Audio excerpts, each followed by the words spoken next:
designed to encourage, empower, and educate real estate professionals by sharing best practices from business leaders that are proven winners.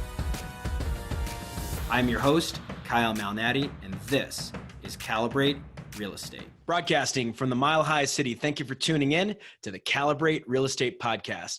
I'm your host, Kyle Malnati, and our esteemed guest is a very good friend of mine, a guy I spent a lot of time with, Eric Rollo from William Raveis. He's got a team at William Raveis, and he was a 30 under 30, and we've become super good friends because every year we've been helping organize our 30 under 30 reunions. Eric's from Boston, Massachusetts. Eric, say hello to our podcast audience. Hey, podcast audience. It's a pleasure to be here on the Calibrate podcast, and it's an honor to be here with you, Kyle. Always fun to chat with you, so I'm excited about this. Pleasure's all mine, and it's always good to hang out with a buddy, even if it's digitally. So last time I saw Eric, we were actually taking an Uber back to the airport in Chicago. We'll talk about that because that's a very important discussion today. For those of you that might recall, if you're one of our podcast fans that has been here with us since the beginning, Eric was on an episode with Brad Allen and myself in Columbia, South Carolina. That was episode 4.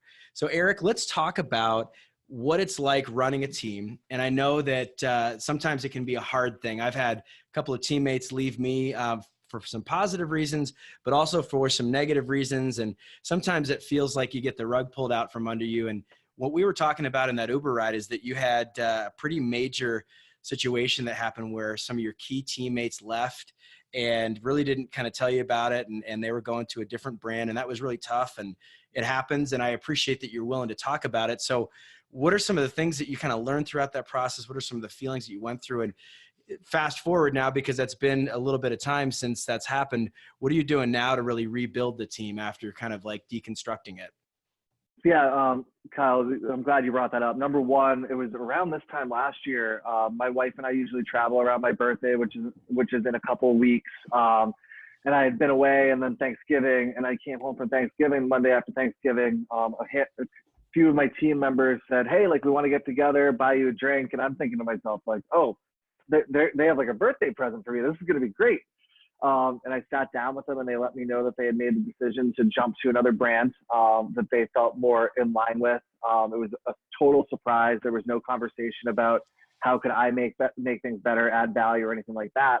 And they made the decision to jump, and that was hard for me. I mean, I went through probably 3 or 4 months of what my wife would what Valerie would call paralysis. You know, I was stuck. I didn't know where to go from there. I was still operating my own business, but, you know, taking back a lot of buyer clients, things like that.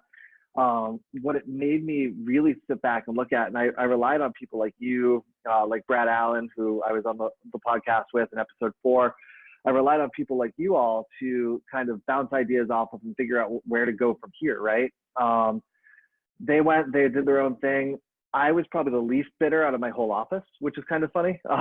Everyone else in the office really took it more personally than I did. But in rebuilding, I realized the importance of building value and building systems and repeatable models that my team could use but not take, if that makes sense. So right now we're working on things like our culture code and our neighborhood takeover. And I feel like the new team has a lot more invested in what we're doing. And actually the 30 under 30 reunion that we did last year, we talked a lot about building a culture, like a fortress of, a fortress of like culture, basically, and like building something that they won't want to leave. And I think that we're working together as a group now to do that. You know, be it the systems that we're putting into place, or just letting them know that their voices are important, but they don't run the business, if that makes sense. Yeah, as a team leader, I think that's really important because you obviously want to add tons of value. You want to have something that people feel like there's a need to stay. And at the same time, you also want to make it proprietary, that if they do leave, that they're leaving something that's really important. And, you know, hey, look, we've all been at other shops at some point. We've all had mentors that the time was right to go. I've had a couple of situations like that. And being the person, putting myself in that other person's shoes that is choosing to leave for an opportunity that they think is better, that's a hard thing to do. That's a hard discussion. And gosh, it cuts right to your heart. I can just picture this. You get back from vacation. They've been talking about it. They've been kind of wringing their hands that, you know, like, oh, what do we say to Eric? And let's take him out for a beer. Let's kind of numb the pain a little bit. And that just stinks. I mean, it just stinks for everybody, and it's hard. And at the same time, the thing that I appreciate, and I completely agree because I've been there. I remember in Boston in the 30 under 30 reunion that you hosted, I was in a really, really rough spot. Calibrate had been open for maybe about 5 months. We were running on fumes. All of the startup capital that we had used was starting to deplete. I had a big tax bill that was facing me because that 30 under 30 reunion is, for whatever reason, always around tax day. And so I was like a zombie walking around, and it's such a great opportunity. I think you'll feel this way too, that when you can get out of your own office, when you can get on a plane, go see some people that you know, that you trust, that you know that are running great businesses and really understand what's going on in your own world, and they kind of think like you. That's such a powerful experience. And so maybe let's fast forward to this Charleston reunion, which a lot of people have heard that playback on the podcast episodes that we put those guest speakers on. What was that like for you as Valerie would say, you were in that kind of funk and that paralysis, because you fast forward December through, you know, April, you're like, okay, how do we get things going? And what was that experience like for you to be at a conference and really be, I think, you know, malleable and soft and kind of like ready to just feel like you need to make some change because change happened to you? I think for me, that was like the true reset button, right? Like, you're coming into spring here in Boston. So not only was I in a funk, but, you know, it's winter in Boston, which isn't like the prettiest, or it's gray, it's gloomy, like everything was gray and gloomy for me. And going to Charleston was really hitting the reset button. And I think the thing for me is being in a room with a bunch of high achievers, a bunch of people that a lot of them have been there before. Like, you've been not necessarily in the same position, but in a similar position. And I think that most of the people in that room had been, and being able to bounce ideas off you and the other people there was really useful for me. And talking about how we hire, you know, that was a big thing for me in realizing that I had hired as one of my managers, the regional VP put it, like, Eric, you hired a bunch of chiefs. Like, you hired all these people that all they wanted to do was, you know, replicate what you're doing and or surpass it. And now it's trying to figure out a way to hire folks that we're all in the same lane. Like, you know, not even in the same lane. Like, we're all just moving in the same direction and we're not pulling our own way. And then, like I said, trying to establish, you know, a culture where people want to stay. They understand that they can grow within our brand. The challenge with having, you know, your name on a brand is that people say, okay, like, it's all about him, but it's not about me. It's about the people that I work with. You know, that was a big thing for me, is getting over that piece. And the 30 under 30 reunion in Charleston really helped me do that. I appreciate you describing it that way, because I think of like this band of vigilantes or these freedom fighters, right? But one of my clients actually will describe it this way in sort of a negative inflection. He'll call it like a den of thieves. You know, brokers are like, hey, what can we do to make this deal happen? And then they go and do their own thing. And if you think about the movie Star Wars, you think about all these people who rally towards one common enemy. And then once they defeat that, they kind of go their separate ways or whatever. And it's very much like you get these entrepreneurial, independent, you know, very driver oriented type of people. And it's hard to lead a team of people like that, because you're right. You have everybody kind of saying, I think we should go this way or that way. And you get a lot of really strong personalities. So I think it's great that you realized, okay, that was what I had set up. And now here's what I feel like I should do going forward, just to set the tone to, I think it was 3 people, and your team maybe comprised maybe 6 or 7 people at the time. So this is like half of your team that left. Oh yeah. And a big part of your production that left. Obviously you were the rainmaker, but you know, these are big producers that left and would have to get recruited to another brand. So now that you're rebuilding the team, who are the people that you're putting on the team that you feel like are maybe different than the construction of the old team? So if you go back to episode 4, you see Brad talk about his hiring process and how structured, and he uses DISC and all that stuff. And I basically sit there and say, like, I hire by happenstance. That's changed a little bit. That kind of echoed a little bit as you were hearing that again, listening to it, huh? Right. Um, so I had always just hired by people that were referred to me, and then you sit down and you feel like this is a good fit. Since then, every team member does participate in strengths quests, so we figure out what kind of fit they are on the team, and every team member that's hired actually meets with another current team member. So, for instance, when we hired Abigail, Kit was still on the team at that point. Kit sat down and had like an hour-long meeting with Abigail, and they can do it on like how they want. If it's coffee, if it's a drink, if it's in the office, however they want to do it. But I make it a point to make sure that they're all that there's a second set of eyes, basically. I still hire I've never put an ad out on Craigslist I've put an ad on Indeed for like an intern, but I've never tried to intentionally hire an agent, but I'm much more structured in my hiring process. And then from there, the training and onboarding, I'm doing a lot more video. So I'm using a tool called Loom, Loom, and that allows me to kind of record things, record technology. It's myself in the corner, so I'm able to like jump in and they can see me talking, but they can also see what I'm doing on my screen. And we're being more intentional. I'm coaching with Wayne with Hero Nation, and I'm being much more intentional about recording even things down to like how to host an open house. I have a professional videographer that's recording that series for me so that my folks aren't lost when they go into it, and so that the brand and what we're trying to do is repeatable. They're seeing exactly what I do, and they don't need to do it exactly my way, but they at least know the basic parameters of what they need to do on a day-to-day basis. That's awesome. So I think the training's better. Yeah. I mean, I agree that what you figured out is you're like, hey, I want to have a consistency with my brand. I'm late to the party, but I read the E-Myth earlier this year. And that book is all about creating a consistent experience for your customers and your clients. And one of the things that you had lamented about while we were driving to Chicago is just that some of the systems, some of the way that you were thinking things were being done wasn't being done. And there were gaps. There were people missing from appointments that we thought that were going to be there. And as a team leader, that always ends up falling on yourself. You get frustrated, of course, because you thought someone was supposed to be there. And the idea is like, okay, well, why didn't they come there? But then you say, well, what did I not do to really help them understand that this is exactly how we do it? So I'm glad you mentioned Loom. Curator is another big part of your business. And I really appreciate this because this is something I've learned from you. You've got a great relationship with Jimmy Mack, and Jimmy was episodes 64, 48, and 24 of our podcast. And he's phenomenal.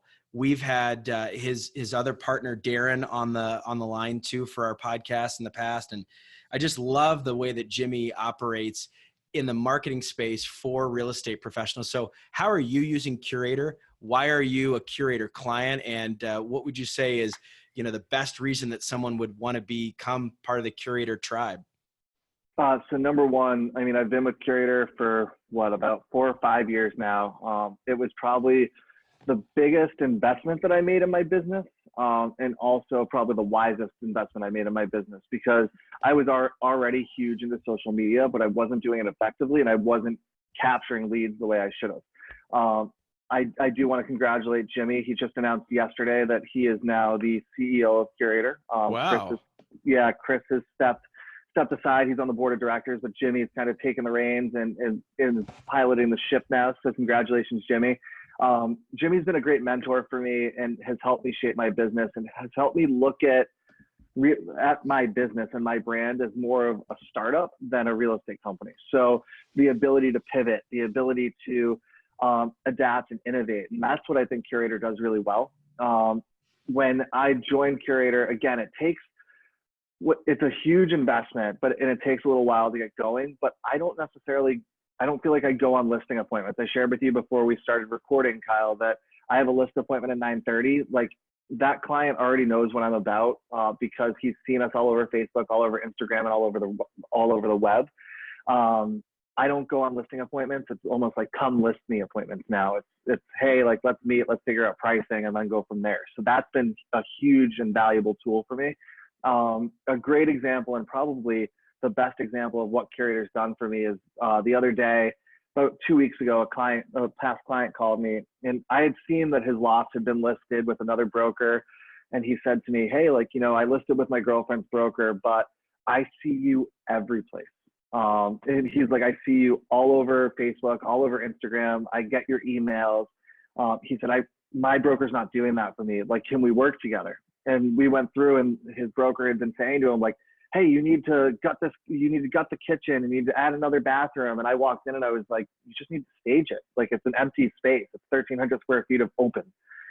So yeah, the kitchen's a little bit dated, but the only reason people are noticing it is because there's nothing else to notice. They walk in and they like immediately look at the kitchen.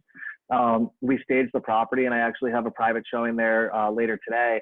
I'm hoping to sell it before we even put it back on MLS, but Curator did that. It was the consistency and the emails. And again, I was great at social media. Like, everyone in my office, like, I spoke on panels. Everyone in my office, like, Eric, like, you're so good at Facebook and you're so good at Instagram, but I wasn't consistent with it. And Curator is what helps me stay consistent, and keeps me in front of people to make it so it's a come list me appointment rather than, a please list with me appointment.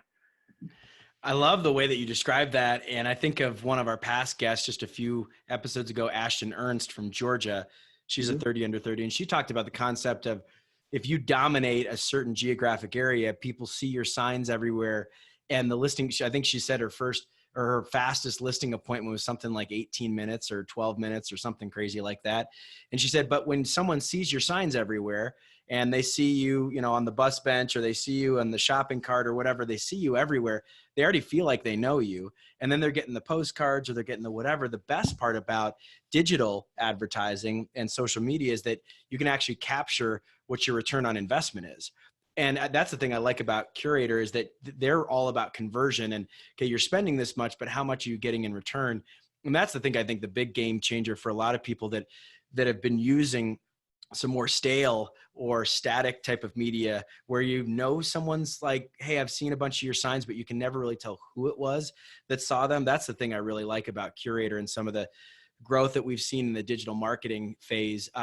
What else are you doing to help educate your team? I heard about the open house video. I think that's really, really cool. And I'd love to learn more about, like, what do you think, makes a great open house? And you just talked about staging and how someone might say, like, oh, it's dated, but then you just say, I just think you need to add a couple of elements here to make it look really great. So when you're working with your team and you're trying to teach them, how to conduct an open house the Eric Rollo way, what are you saying to them? I mean, the big thing for me, and you and I talked about this while we were in Chicago, the big thing is just being prepared and being early. I mean, that was what we were struggling with as a team, is that people were showing up and they were rushed because, like, let's say we were open 11 to 1. They were showing up at 10:55, like running around, throwing out signs. We do a really good job of trying to make sure that every open house, like the open house kit's already there, the signs are already there before you do that. But in the event that it's not, like, you just don't want surprises and you want people to be prepared. So that's the big thing with the open houses. In terms of other things that we're really trying to work on with the team, is I've worked with Wayne on developing what we call the neighborhood takeover. And we're talking about exactly what you just said. You see the signs everywhere, you see the billboards, the bus benches, like whatever you're doing, but we're really trying to get organic and really drill down into certain segments of our market. So for instance, like I started the neighborhood takeover here in my neighborhood in Jamaica Plain, and it all stems from trick-or-treating, right? So Halloween was just about a week ago, but when we first moved into our building, no one around here, like, we didn't have trick-or-treaters, no one handed out candy.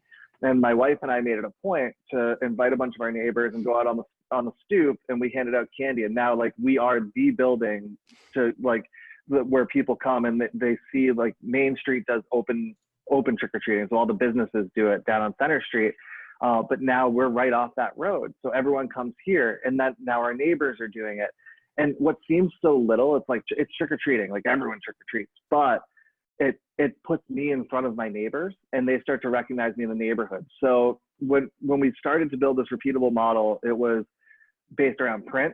So we mail to a certain number of addresses within our immediate vicinity. Social. So once we have those addresses, we can use services like Remine to get either cell phone numbers or email addresses. And that allows us to retarget them on Facebook and Instagram. And then it goes down to the organic, right? So like, for instance, Abigail, we've developed this neighborhood for her, this like radius that she's going to take over. She reverse trick-or-treated this past Halloween and handed out a little bag of candy with a housing newsletter, her business card. And she visited, I want to say it was as little as like 35 places, but she met 28 people face to face. That's brilliant. Well, and she just knocked on the door. It was 5 o'clock. She just knocks on the door and says like, "Hey, trick or treat. I'm your neighbor. I live here in the neighborhood. I also do real estate. I wanted to keep you up to date as to what's going on in the market in, you know, the Kent Street neighborhood. You know, not all of Brookline, but like this one little pocket." And I developed this newsletter. I wanted to hand it to you. And from that, she's now whittled that list to like 7 to 10 names that she's going to deliver Thanksgiving pies to. You know, and she's in a neighborhood where there's going to be a lot of turn in the next 12 to 24 months. So her putting herself out in front of these folks is huge, because we're talking about potential multiple $1 million listings for her. And she's 1 year in the business full time. So for her, it's massive. So we're trying to create this repeatable model that I give the tools, but they can just go and implement. So that's kind of what we're working on in terms of building our market share as a team here in the Boston area. Think about how smart that is. You know, if you're going to door knock, you know that you're going to get some houses that aren't at home when you're door knocking. How about Halloween? Pretty much everybody is there. And the rule of thumb is if their lights off, they're not home. So, exactly. I mean, it's just great. What a smart idea. I've been in the real estate industry for 15 years and I have never heard that. Reverse trick-or-treating. I love it. She did a great job with it. But the other piece to that is everyone on our team, you know, we all live in different areas of the city, but basically everyone did what I started is the stoop party. So like Kit, for instance, she lives in a building full of renters, but these people are paying $3,000 to $5,000 a month on rent. I'm like, Kit, like those people are going to buy at some point, right? Oh yeah. So she said, okay, like, well, what can I do to get to know them better? Like I see them in the hallways, and I was like, what if you host a stoop? Like, you know, you go and you sit on the front steps for Halloween. And she immediately, like, we're sitting there in our one-on-one meeting, and she's texting her neighbors, and she's like, all right, 7 people are in. Like, what do? I was like, go buy some candy. Like, let's go. But it was a really great opportunity for her to get in with those neighbors. And then also, like, the landlord sees that and they're like, oh, Kit's bringing people together. Like, I would like to, like, Kit obviously cares about who she lives with. So she picks up 12 rental listings and then potentially 12 buyers within the next 12 to 24 months that are tired of spending $4,000 a month in rent, you know?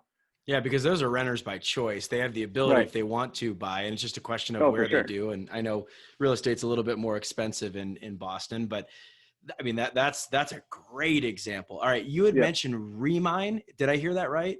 Tell me more about Remine and Loom. We talked about Curator. One of the things I love about you, Eric, is you're always on the cutting edge of like, oh, I'm using this thing or that thing. And I'm like, man, I've never heard of any of these things.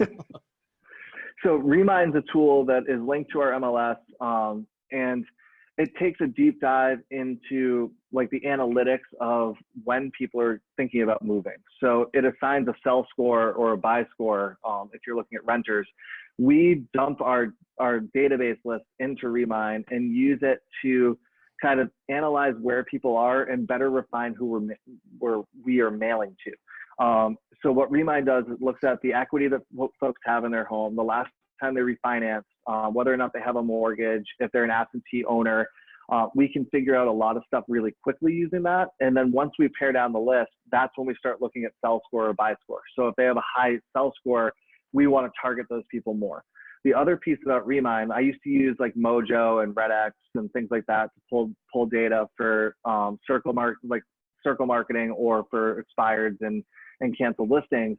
Remine allows us to pull the same type of data, so we can get good mobile phone numbers. They're screened through the do not call list, and we also are able to get emails through the service. So that's what we're using. We dump that into Facebook so we can retarget folks.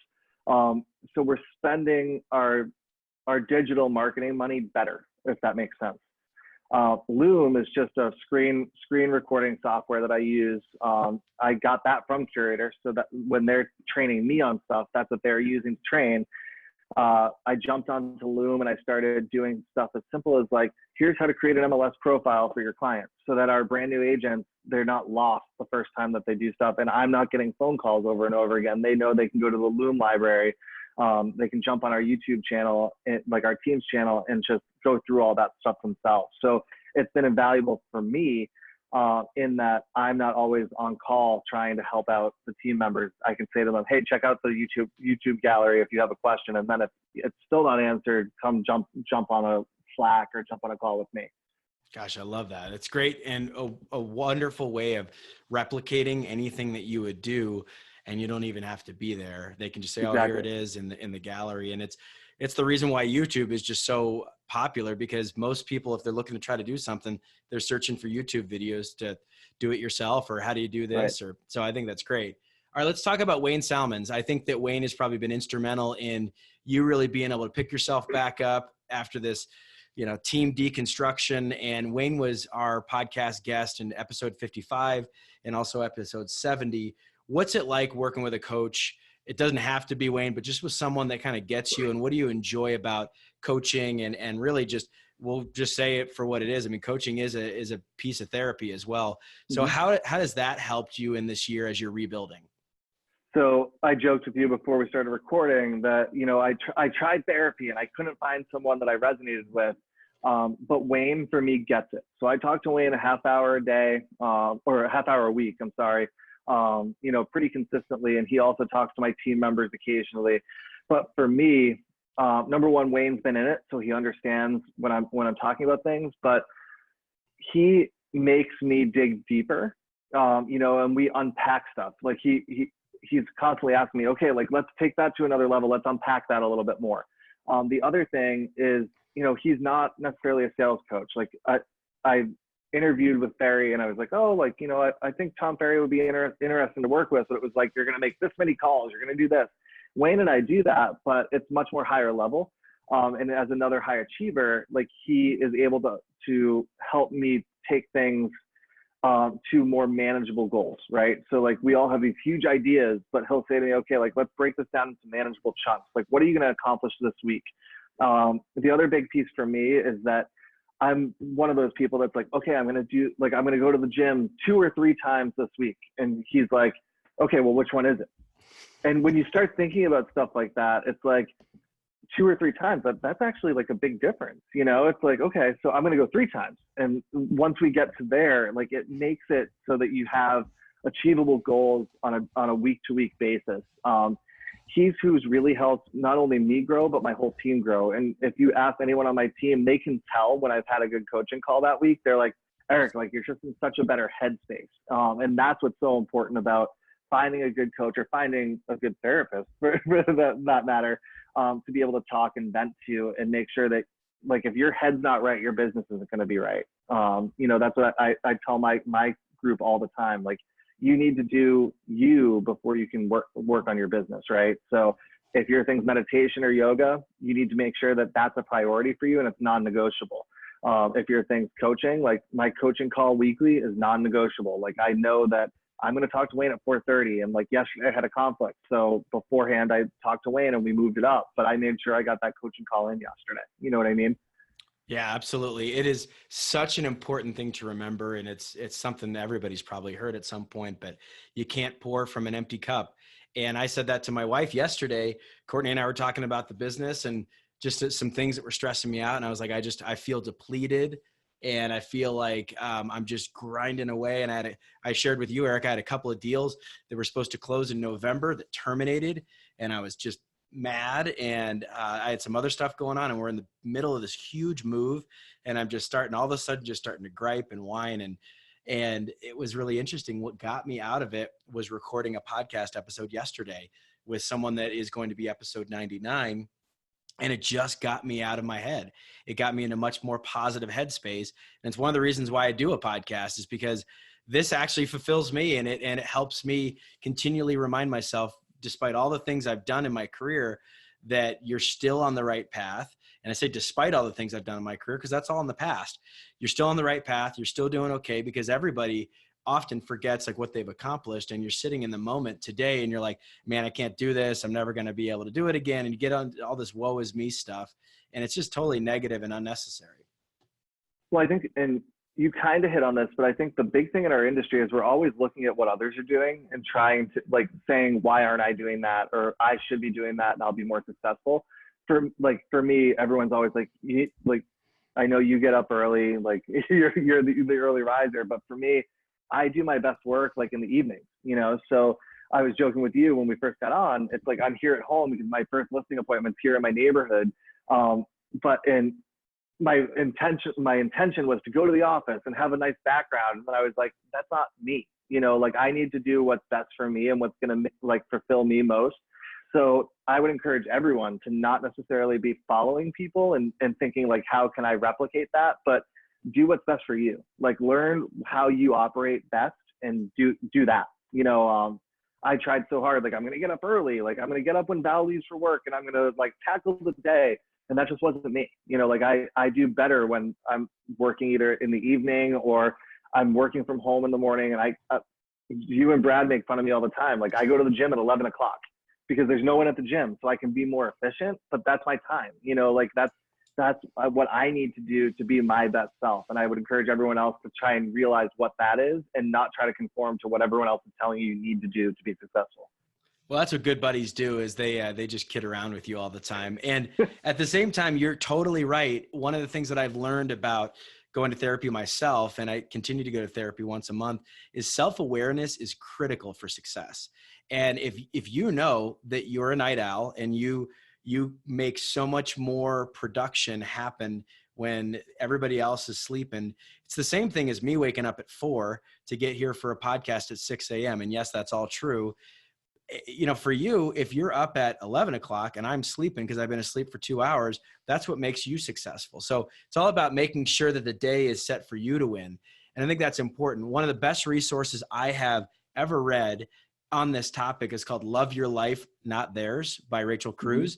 And it's all about how social media, for the first time ever in human existence, you have the ability to figure out what someone else is doing 2,000 miles away that you went to high school with 20 years ago that you would never ever see again. But for some reason now we're all connected. We never stay disconnected with those people. And all you're seeing is the highlight reel. And with agents, this is magnified exponentially. So I think you're right. Making sure that you're staying. And I had a top producer say this to me a long time ago. He's a good buddy of mine here in Denver. He said, look, I'm only concerned about what I did last year, the year before, and then what I'm doing now to keep pace with myself. It's a game of how can I do my personal best. Absolutely. Well, I think that we've got so many different things that we've talked about. To kind of wrap it all back in, I would love to ask you 2 final questions that I ask every guest. The first question is just about failure, about making mistakes.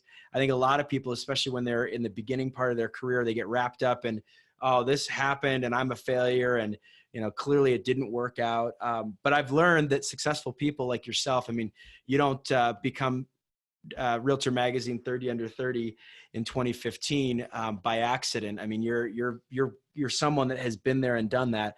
How have you learned to kind of like wrestle with failure? And obviously situations like happened at the end of last year where your team kind of deconstructs. How do you just embrace that? And what have you learned as you manage yourself through mistakes and fail forward?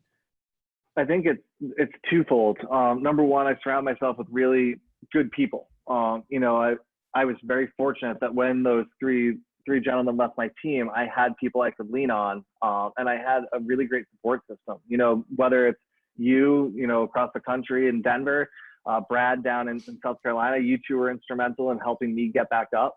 But my office and the folks that I work with helped me get back up. People ask me all the time, why don't you just go independent? Why don't you open your own shop? And it's because of the people that I work with. So surround yourself with good people. And then the other piece is leaning into your problems, like realizing, okay, and Wayne talks to me about this all the time. Like I had a closing get moved and it was screwing up my whole day. And he's like, yeah, but you have a closing, like you're going to get paid. Like, and when you reframe and you shift your mindset into, okay, how can I grow from this? I think that's the most important piece is look at failure as a growth opportunity. When those guys left, it's like, okay, well, how can I reshape my business to make it more solid and make people want to stay? It was eye-opening for me. And when I shifted my mindset that way, it really helped not only me, but the other folks that remained on the team realize, okay, like onwards and upwards. You know what I mean? That's the big thing for me, is leaning into your problems and realizing that like you're fortunate a lot of times to have the problems that you have because of the position that you're in. I love that. When you lean into your own problems, when you lean into those problems, Ashton Ernst said this on her episode. She said, so what, now what? What are we going to do Right. about it? You know, like this happened, but now what are we going to do to create a better situation? And I've spoken ad nauseum about the after action review, which is basically deconstructing that too, is, you know, what was the plan? Then, you know, obviously you had a plan, but how did it actually go? What went well? What went poorly? And what can we do to improve performance? It's just 5 simple questions. All right. Last question, Eric Rollo. This is the advice you wish you knew when you were 22. It's this idea of dear younger me. You're writing a letter to yourself, and you've got some wisdom. You've got some years under your belt now as a professional in the real estate industry, but just also as an adult. And I think at 22, that's such a pivotal time. A lot of people are graduating college, or maybe they had a gap year and are maybe about to finish up college, or they're in their first job like me, because I was kind of young getting out of college. And what would you give that advice to that 22-year-old person? And I think this is really important for leaders as you give advice to someone maybe in their 20s that you're coaching. I think for me, the big piece is don't let fear take over. So for me, like I came out of college in 2008, the market was crashing. I was already a licensed real estate professional. I was good at real estate at that point. But I was scared. You know, I didn't want to be the one that was like living on my mom's couch. So I went to graduate school, and I joke with a lot of folks. I came out of it with 2 women in my life. I had Sally Mae, and then I met my wife, Valerie. So it ended up being a blessing, but the blessing was out of fear. You know, I was afraid to do what I was passionate about. So I think number one, like stop being afraid and jump in and do what you really are passionate about. The other piece from a more pragmatic standpoint is manage your database and get it all sorted then, because now I'm to the point where I have 22,000 people in my database and I can't get it under control. You know what I mean? It's growing faster than I can tag people appropriately.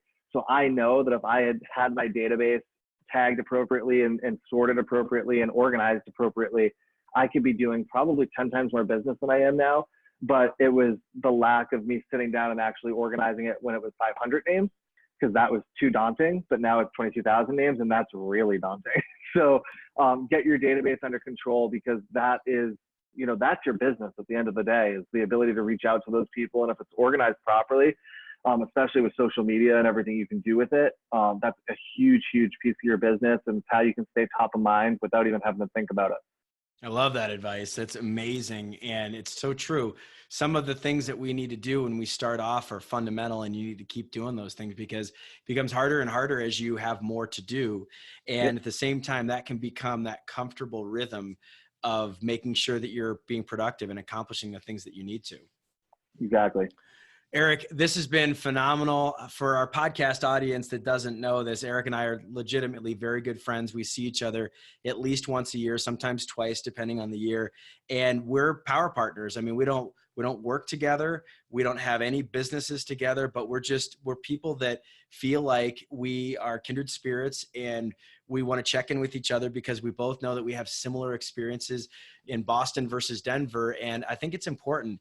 The coolest thing about a relationship like this is you can do it over text, phone, Zoom, whatever it is. You don't always have to see each other. And that's the thing I love about our digital world, is that you can meet someone at a conference that you feel like, man, we just really connected, or you have some sort of connection. Maybe you're in a, coaching program or something, and you meet someone because of that. Stay in touch with those people, because those are the people that you really lean on. I have found that the relationships outside of my market, outside of the people that I may feel like I'm competitive with, or even outside my office, are the ones I can really get very deep and very specific with, and say, like, this is what I'm struggling with. And most of the time they can give advice completely from a third party point of view. That's like, hey, there's, I've got no skin in the game. I just see it this way. And it becomes so direct and so literal, and it just helps you clarify things. I really enjoy it. So thank you for your friendship. Yeah. No, thank you, Kyle. And you hit the nail on the head. I mean, having folks to lean on outside of your market, super important. For those who are just getting into the business, find a mentor, attend conferences, become a realtor, actually do, spend the money because it's worth it. Like the relationships that you get, the referrals that you get, it pays for itself. And you know, the best form of payment is, you know, friendships like I have with Kyle and Brad and the other folks that I've met through 30 Under 30 through the Realtor organization. So thank you for your friendship. Well, you're welcome. Episode 97 is in the books. For Eric Rollo, our esteemed guest, and for our podcast producer, Kayla Davis, I'm Kyle Malnati, and as I love to say, we will see you around the neighborhood, maybe somewhere on a stoop, passing out Halloween candy. All right, thanks, everybody. See you later.